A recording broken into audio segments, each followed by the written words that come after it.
Hey, what's up guys? Blackmeat here. Before we get started, I want to give a shout out to Firebite117.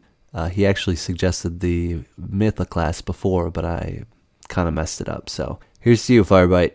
This one was fun. Eternity is very close.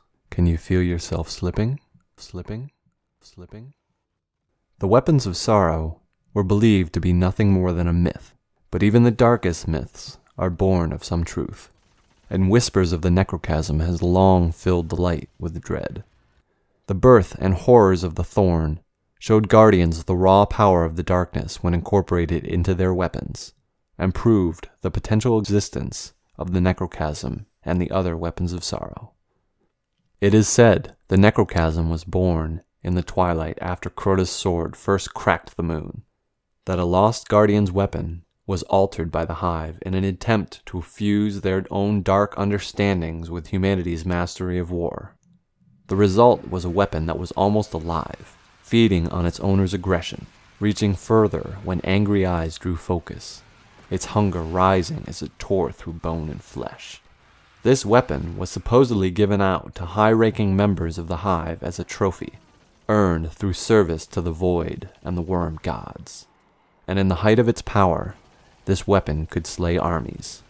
As it was never fit to the anatomy of the Hive, this weapon began starving, its power slowly fading once it no longer had prey to send to the Void. We don't even know what this weapon looks like, Guardians, but we have received reports of strange-looking weapons found from the remains of high-ranking Hive majors. These weapons found seem withered and broken, but echoes of its power and hatred remain. This weapon unnerves even the bravest of Guardians, but should you find this weapon and turn it upon its former makers, you may feel its loyalty shifting, as its hunger increases with every Hive you return to the Void. Make this weapon your ally, and observe the changes to the weapon as you watch its power grow. As its power grows, its hunger grows, and the weapon can no longer be satisfied by the scores of lesser Hives you fed to it. These thrall and acolytes did not birth and corrupt this weapon.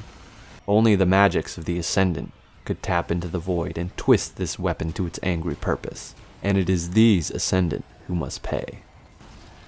The apex of the Ascendant responsible for this weapon's corruption is none other than Crota, that vile knight who cracked the moon and devoured the light of so many guardians upon the ocean of storms. This weapon desires the soul, the very essence of Crota, not a shadow of his power reflected in the soul bound to earth. Feed this weapon the soul of Crota as you send him back to the Void. Watch this weapon morph in spiteful satisfaction. See the power take hold as this weapon awakens in front of your very eyes. Birth the Necrochasm in the dark deep of the Void, and claim this power for the light.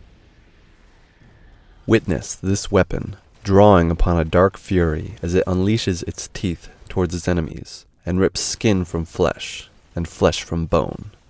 Observe the changes in your enemy as you unleash the full power of the Necrochasm upon them.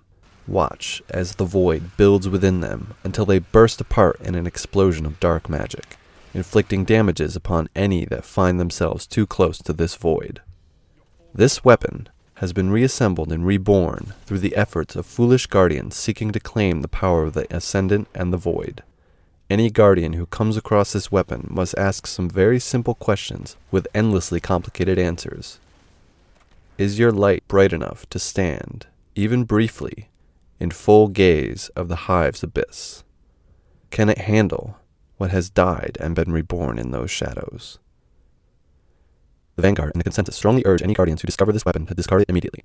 The instability of this weapon's corruption and the combination of light and dark cannot be predicted or relied upon during the course of longer engagements. The Hive magics have been known to feed upon the light and cannot be trusted. Should you claim this weapon and utilize it against your fellow guardians, Lord Shaxx is prepared to disavow your actions and forbid you from further Crucible training exercises. Y'all just watched another Blackmeat Gaming video. Smash that like button, it's always appreciated. And subscribe if you want to see more. Leave a comment below if you want to see your weapon showcased in a future video. Take care.